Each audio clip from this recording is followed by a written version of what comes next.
All right. Hello and welcome. My name is Ashley Mullenix, and I'm coming at you today with something a little bit different. There are no call reviews, no tips or tricks of the trade per se coming from me. However, I do have Marcus here from the free leads division at the Dig Agency. And I wanted to kind of pick his brain because, Marcus, you do really well as a Thank life insurance agent. Yes, you're welcome. So thank you for joining me today. I appreciate your time. you. Got it. Yeah.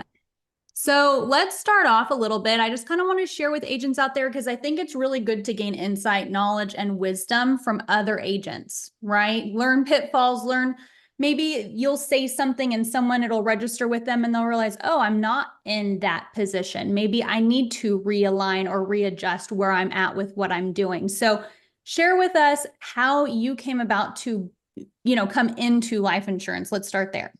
That's a thank you. And when you get started in this, or when I first got started, I just came from a place of wanting to make more money. Okay. And when you hear when I first joined this industry, I drank the Kool-Aid really hard, and I was promised that I was going to make all this great amount of money, right? Oh man, you could do and you can write this and you can make this amount of money. And I didn't even know what AP was. I thought when I saw somebody writing 400,000 AP, that meant they were making $400,000.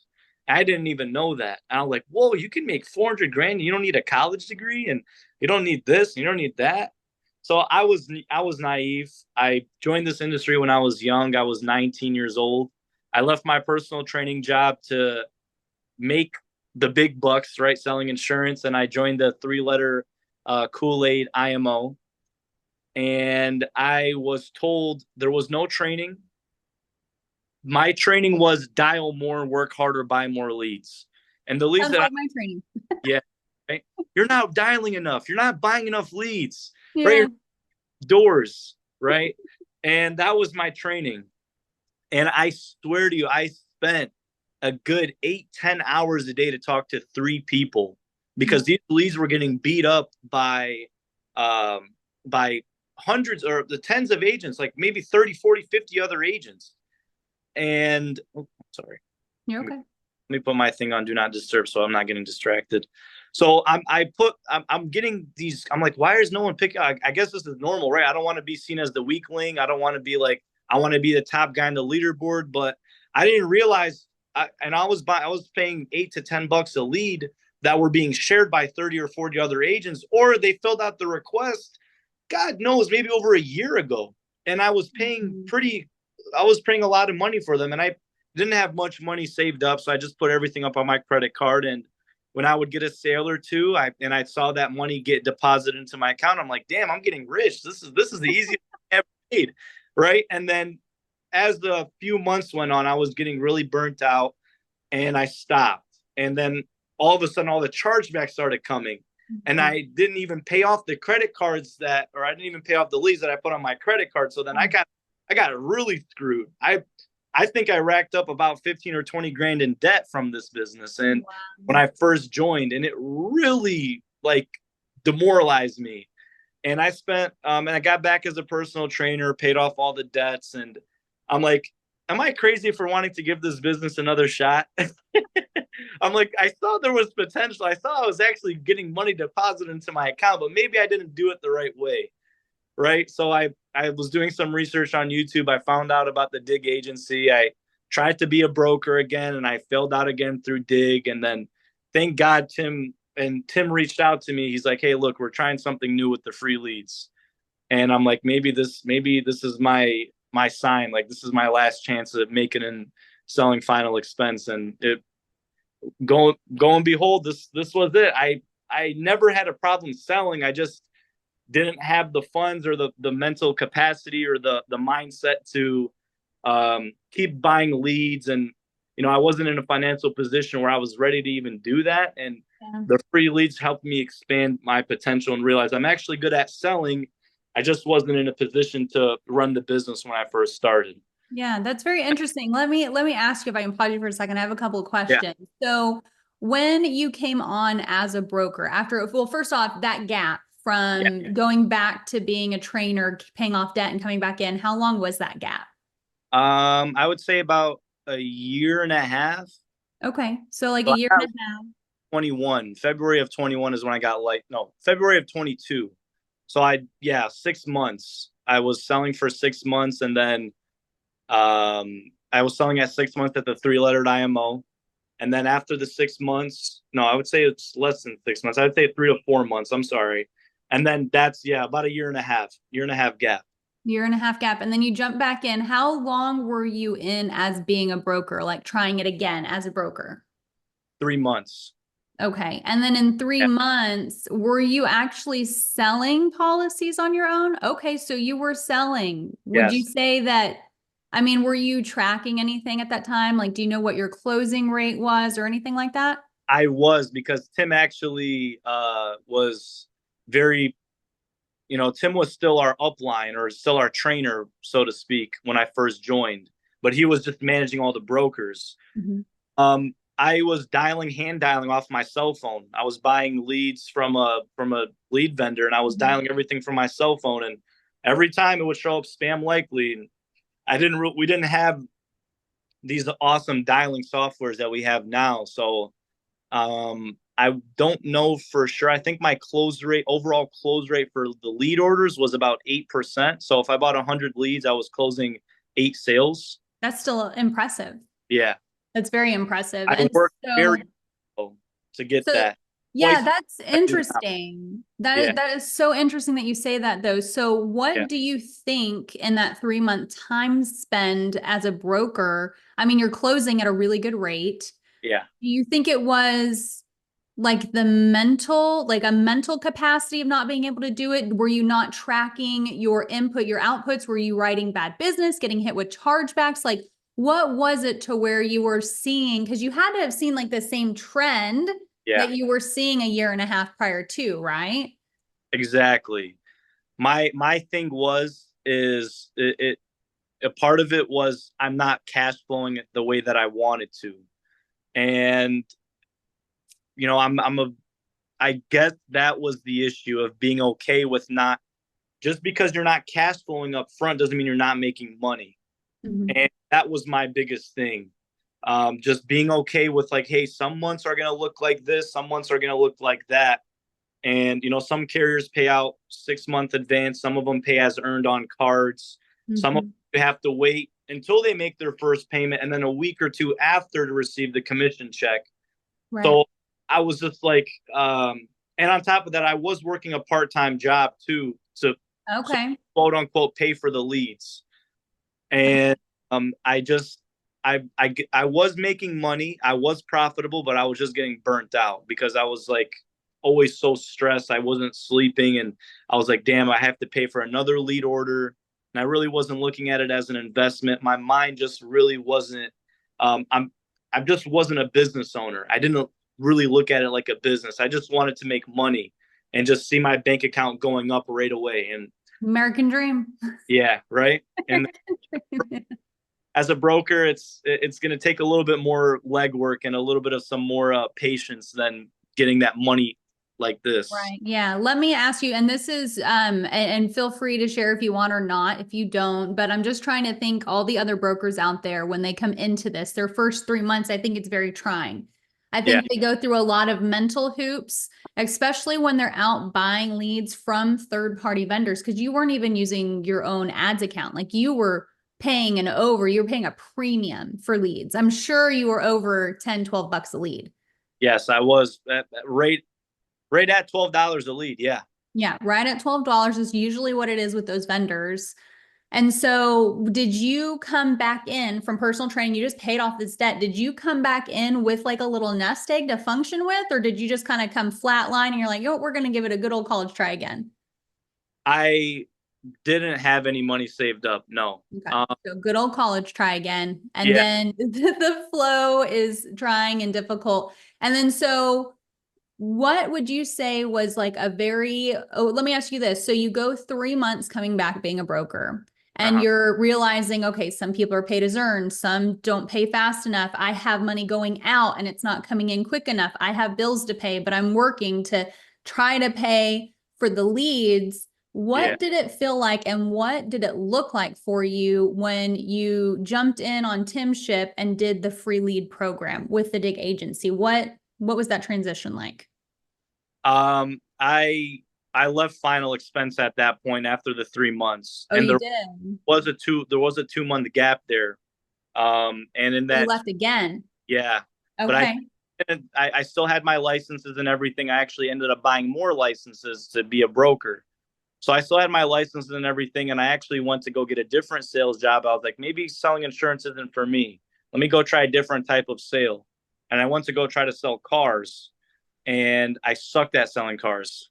I'm not a car salesman. I am not here to rip you off. That's a whole nother industry, Marcus. Yeah, I am like the sweetest person, and I'm a very empathetic and caring person. And Yeah. cars, for the most part, it's like more cutthroat, right? It's more Yes. like, hey, I'm gonna try to gross as much profit as possible off of this person, and I'm like, that's not me. I don't really function like that. So I did try another sale, and Tim actually emailed me while I was literally getting ready to quit, and I was like, this is my last hope. And that transition was like doing the calculations in my head. Okay, if I sell this many policies, I'll make this much in income, and I don't have to worry about XYZ, and I could just sell.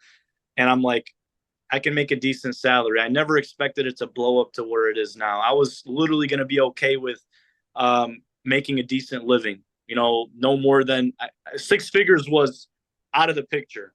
Now I'm on pace to go well beyond 6 figures. And I just, it wasn't even a thought. I was like, I was going to be okay with 80K a year on the free leads, honest to God.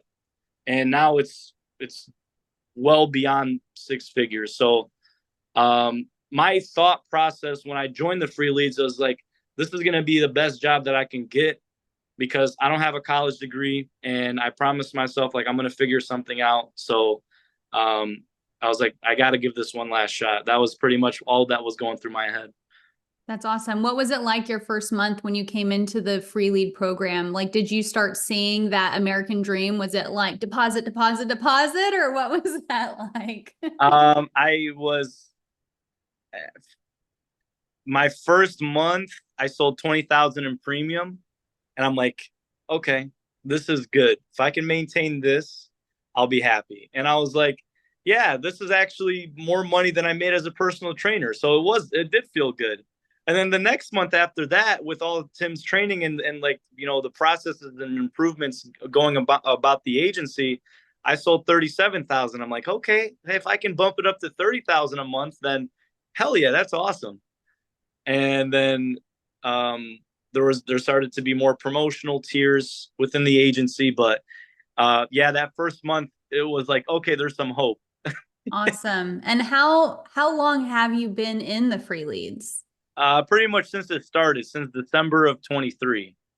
Oh, wow. So Yeah. almost a full year now. Yes. That's amazing. Yes. Yep. Okay.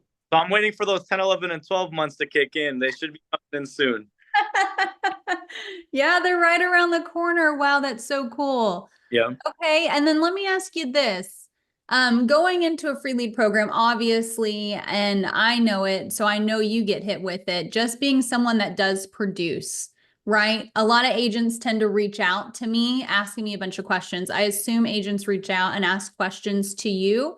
What are some things that you've noticed, maybe patterns or work ethics, things that if you see agents struggling around you in the free leads, what are some things that you're noticing that they're doing or not doing that's causing them to have such difficulty in an environment like that? What they are doing is, I think everybody has a habit of comparing themselves to one another, and it can kind of hurt the psyche if you see someone selling 3 times as much as you in a week. Like, Mm. damn, it can be a hurt. It can be a blow to the ego, and it certainly was for me when I saw other people producing better than me, because I have this ego of like, I want to be the best. I want to be number one. And that, I would say that's what the top producers do. They all think that they're the best.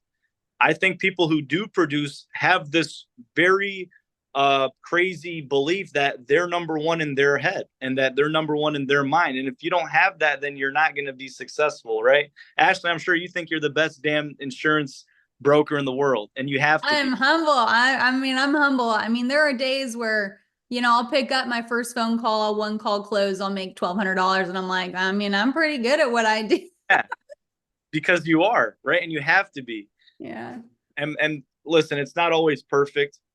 You're not always going to have 100% confidence. You're not always going to feel good about yourself. You're not always going to think that. You're going to have some days and weeks where you're like, damn, and you start questioning yourself. And I think that what poor performers struggle with is managing where their mind is taking them. Mm. That's the main thing that I've noticed is if you have a bad day or a bad week, you let that seep into a bad month.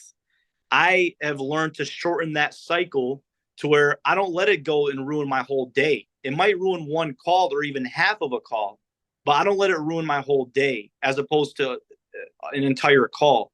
I used to let it ruin a whole week. That's the most I've ever let it ruin.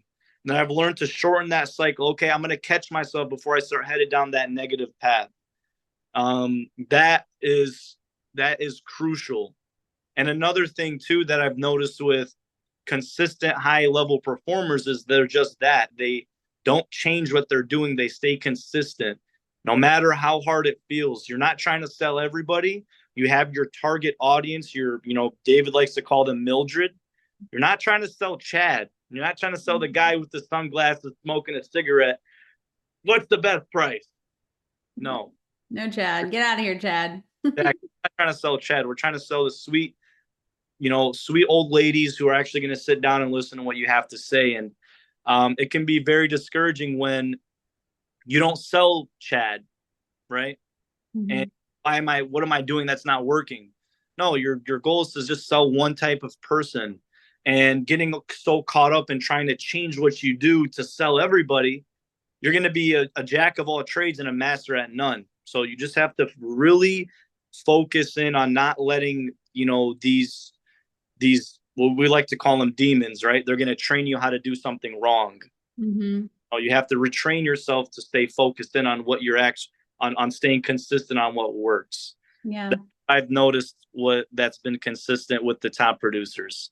Wonderful. No, I think that you're spot on there. I agree with that 100%, 100,000% actually. It is. And I feel like even whether you're a broker or you're in free leads, there's always a mental component to this industry. I mean, you can be your number one worst enemy and cripple yourself 1,000%. So let me ask you this then. What does it look like for a day in the life of someone like yourself who you stink and crush it and you close up shop day in and day out? What do you kind of give us a brief synopsis? So agents have, because here's what I find. A lot of agents, and there's a good analogy, if I might share this with you really quick. This one gal, her name was Jessie Lee. She had shared this idea of like, if you have a bag of popcorn, you put in the microwave and you hit the popcorn button. Right, you let it go for 30 seconds, you open it up, you take it out, and then you put it in, you hit start again. It goes for 20 seconds. You open up the door, then you close it, and then you hit start again. That popcorn will never pop. You keep interrupting the cycle for it to heat up and get to the temperature it needs to explode and pop the kernels. Damn. So and I think that's just a wonderful analogy. I think the same is true in real estate. When we talk about time on task, if we put the bag of popcorn in the microwave and we hit popcorn, we need to keep that door shut and not interrupt it.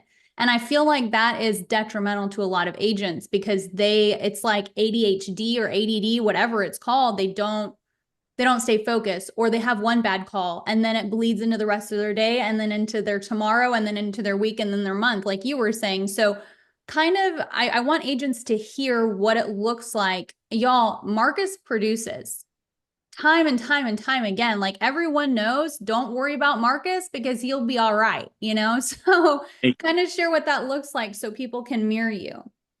That analogy is spot on. And what I think, my schedule is I start at the same time every day and I leave at the same time every day. And you don't want to get too into details of like, when's the best time to dial this, when the sun is up, dial, right? So if you have the same start time and at the end of the day, each day. Now, for me, I've gotten to the point where I just keep track of, I want to try to get as many pitches and presentations as possible. And my goal is to get like 10 of those a day. If I can get to 10 presentations a day, I'm going to sell at least 3 to 5 policies in that day. And if I can get to 10 connections and 10 presentations, beautiful. I start at 9, and if that day leads me till 6, 7 o'clock, sometimes I leave at 5. But I'm very disciplined with, I'm trying to get to my number of connections or presentations, I should say, every day.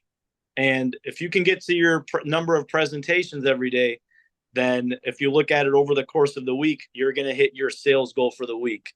Now, why I stay disciplined on that metric is it's not fair if you look at it based off of how many sales you get. You can have 10 presentations and 1 sale. The next day you'll have 10 presentations and going to get 6 sales. Mm-hmm. Where you can't beat yourself up that you got 1 sale, because staying consistent, right? You do the same thing over and over. You don't let those bad people train you on what you're doing wrong and letting them get in your head. So that's my schedule, and I've noticed that keeps me accountable. So I don't leave work early after I get 3 sales by 12 o'clock. I still have to get my 10 presentations, and that's my routine. I focus on one thing. The less I focus on, the better I seem to do. So do you find yourself sitting that long? Do you ever go for walks? Do you ever go out to eat? What do you? That's a good question. Thank you for that, Ashley. So we have meetings every day at 12 o'clock. And then after that meeting at 12, it's from 12 to 1, I take an hour for lunch. Okay.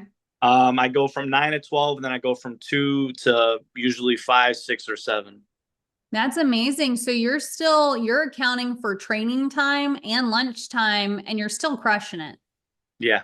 That's awesome. And you're still hitting your metrics and your goal. That's phenomenal. I think that is so cool, Marcus. Thank you for sharing. Yes. A couple of things I want to touch on before we call it a day here.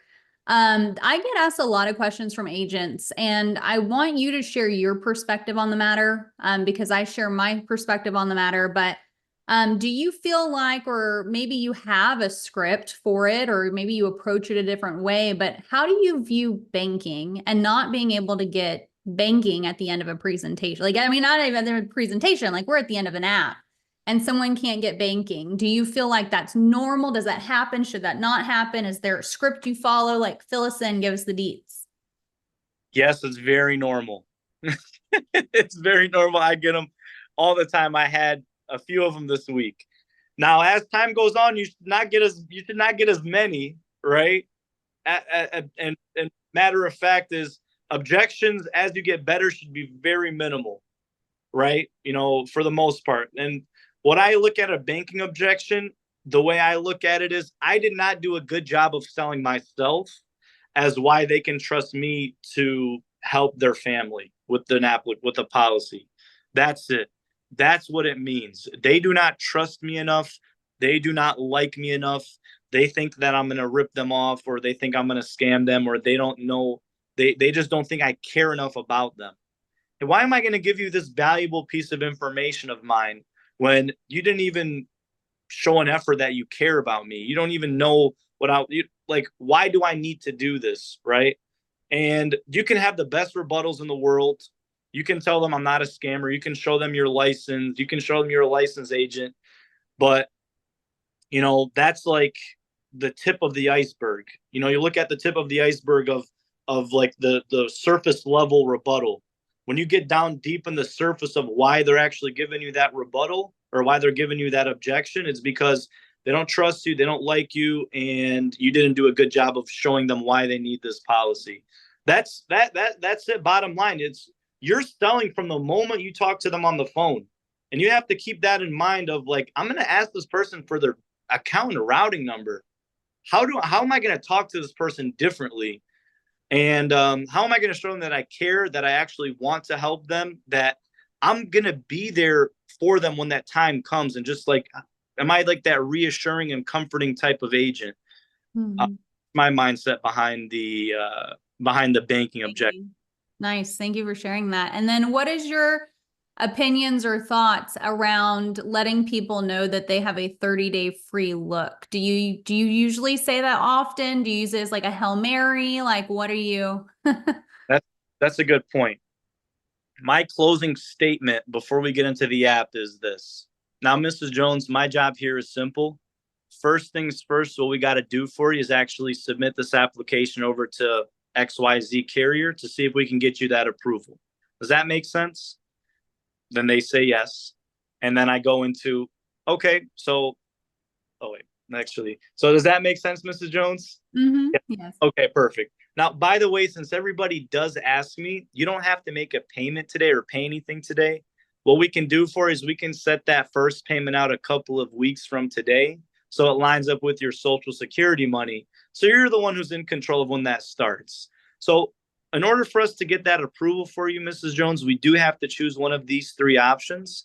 So of those three, which one makes the most sense? The 10, the 12, or the 15,000? Mm-hmm. I don't mention the 30-day free look period. I look at it as like, hey, I'm going to let you think about this by pushing your payment out to line up with Social Security.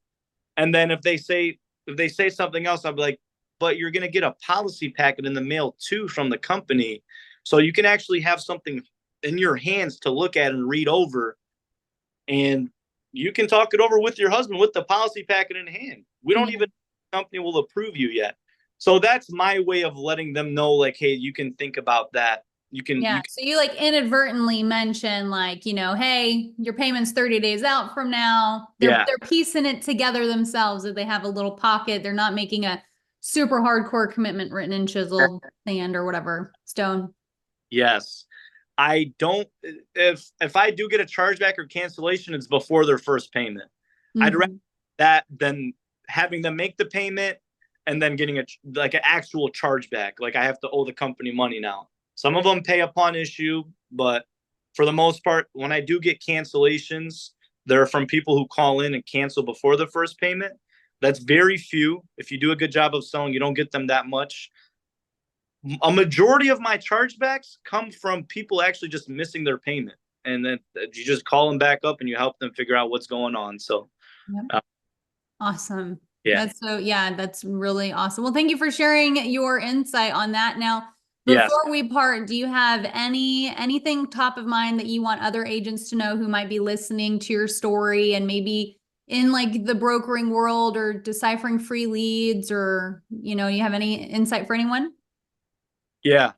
For anybody who's a very ambitious person who thinks, oh, but you get up to XYZ on the broker side.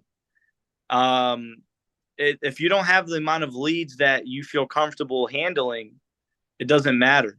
With free leads, you can get leads on leads on leads on leads and talk to people all day long. But if you're a broker and you don't have if you don't have the risk tolerance, or you don't have the capabilities financially to actually purchase that many leads or generate that many leads, bottom line, whatever is going into your bank account is what's going to be the better decision. It doesn't matter what the potential is if you never even scratched the surface on that potential. And I've come to that conclusion.